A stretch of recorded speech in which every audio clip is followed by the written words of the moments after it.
Long, long ago, in the mist-covered mountains of China, there lived a wise emperor named Shen Nong. He was a curious soul, always exploring the mysteries of nature. One day, as was his custom, he boiled water to drink, believing it was the key to health and vitality.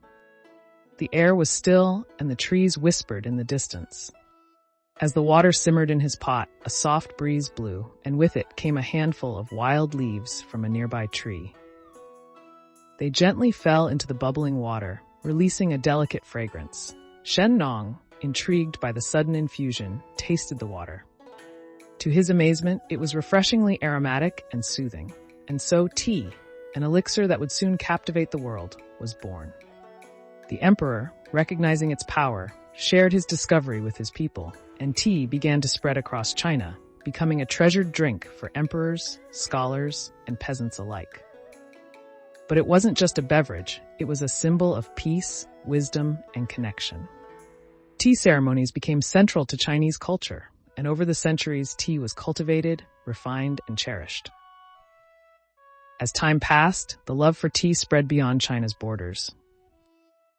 Traders carried tea to Japan, Korea, and Southeast Asia, each culture adding its own flair to the brew. However, it wasn't until the 17th century that tea truly crossed oceans, with the Dutch and the British bringing it to Europe. Enter the British Empire during its colonial rule in India. The British had long been addicted to tea, importing it from China for their own consumption. However, the British wanted to break China's monopoly on the tea trade. In the 1830s, British officials in India discovered the perfect conditions for cultivating tea in regions like Assam, Darjeeling, and the Nilgiris. The British set up large plantations and began growing tea, initially to export it to Europe. But as the British became more entrenched in India, they saw an opportunity not just for export, but to introduce tea to the Indian masses. At first, tea drinking was a habit of the British elite, but slowly, with clever marketing and the rise of tea culture, they began to integrate tea into Indian life.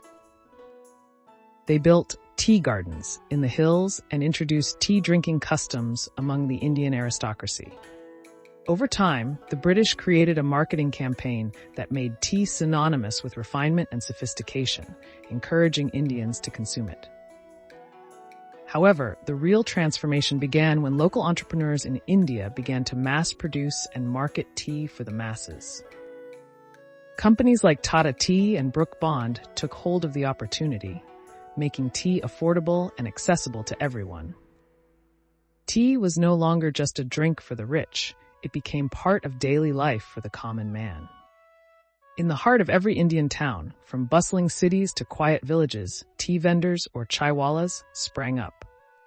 These small roadside stalls, steaming with the aroma of spiced tea, became the social hubs of India. People from all walks of life, farmers, students, workers, gathered for a cup of chai, the milky, sweet, and aromatic version of tea that was quickly gaining popularity. It wasn't just a drink, it was a ritual, a moment of connection, and a break from the day's hustle.